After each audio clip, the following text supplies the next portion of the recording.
Ciao ragazzi, qui Paolo H Justice, benvenuti in questo nuovo video del Team United We Stand. Questa volta farò una deck analysis riguardo i deck Beatdown e Io Attacco e Basta. Quest'ultimo può essere considerato una variante più recente del primo. Passiamo quindi ad analizzare le caratteristiche di entrambe le mie versioni, partendo dal deck Beatdown.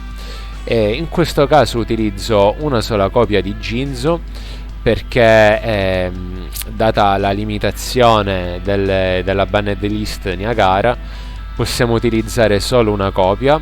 Jinzo è una carta eccellente perché ci permette di sfondare le difese dell'avversario, quindi anche di attivare la skill card e quindi di beneficiare sia su Jinzo sia sugli altri mostri del boost dovuto dalla skill card. Doppia copia di Cyber Drago, perché lo trovo più equilibrato questa ratio rispetto a giocare in triplice copia. Inoltre preferisco giocare un Banisher o un lupo in più per contrastare le carte dell'avversario piuttosto appunto che giocare il terzo Cyber Drago. Triplo Gaia, carta davvero molto interessante, è un mostro che entra normale a 1900. Ci permette anche lui di beneficiare della skill card. Secondo me non può essere non giocato in 3 copie, meno di 3 copie, scusate.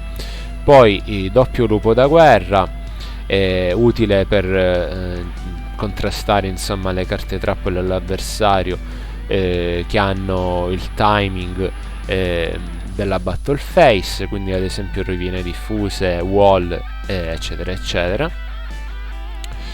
Doppio Banisher, carta molto utile contro deck che stallano e anche contro Cyber Angel, quindi fondamentalmente questi due deck, ma eventualmente potrei citare anche altri deck che sicuramente non sono top tier. Poi anche in questa versione ho deciso di mantenere le 3 offerings, un po' come nella lista con cui ho fatto top 4 il torneo Speed Duel Series 3, quindi anche a fine video se volete vi lascio la lista per poterla vedere, magari prendere qualche spunto. Triple offerings mantenuta anche in questa lista, perché mi permettono di otticappare eventualmente facendo ad esempio Cyber Drago più mostro.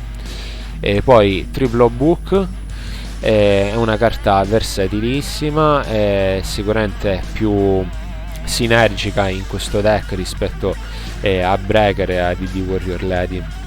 Inoltre ci permette di coprire i mostri che eventualmente si sono beccati Muro di Disturbo, che è una carta molto insidiosa contro il nostro deck, perché appunto, come dice la nostra skill card, il nostro deck punta a sfondare le difese dell'avversario attaccando con più mostri possibili. E quindi, come vi dicevo prima, la scelta del doppio lupo può fare al caso nostro, appunto, per contrastare i wall dell'avversario. Doppio wall, ho deciso di mantenerli in questa lista perché secondo me sono carte davvero valide, e nonostante nelle ultime liste, magari negli ultimi tornei, non vengono utilizzati tantissimo per via appunto della skill card Io Attacco e Basta, e anche per colpa del lupo da guerra, però specialmente in mirror match secondo me è una carta davvero che può fare la differenza. Poi doppio dust, perché è una carta generica che ci permette di spaccare le carte dell'avversario. Quasi sempre non è una pescata morta, forse contro Cyber Angel non ha una grande utilità, anche se dipende dalla build del Cyber Angel, quindi a me è sempre piaciuta come carta, quindi anche in questo deck lo utilizzo in doppia copia. È molto forte contro Volcanic, ad esempio, perché ci permette di spaccare il motore del deck, che è Blaze Accelerator, e quindi una grande carta a parer mio. Poi adesso passiamo all'altra lista, quindi io attacco e basta.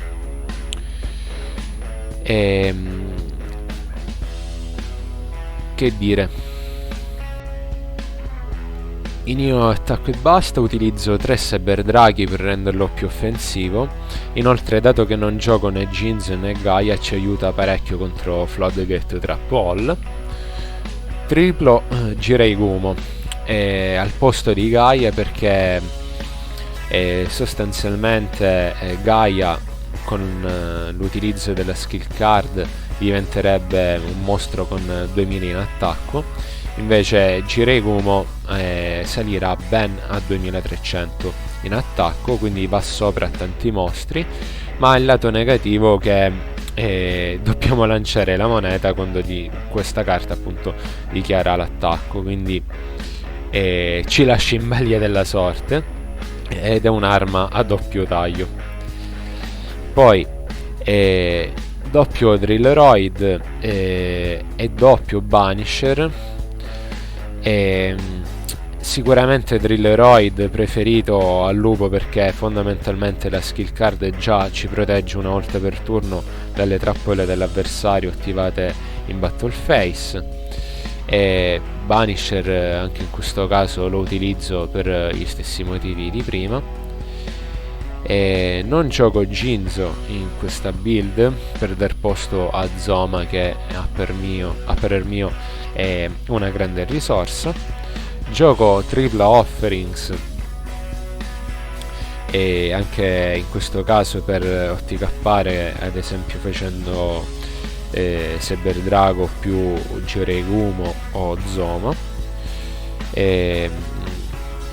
Poi Shrink, utilizzo rimpicciolire perché è utile per abbattere i mostri dell'avversario con attacco elevato.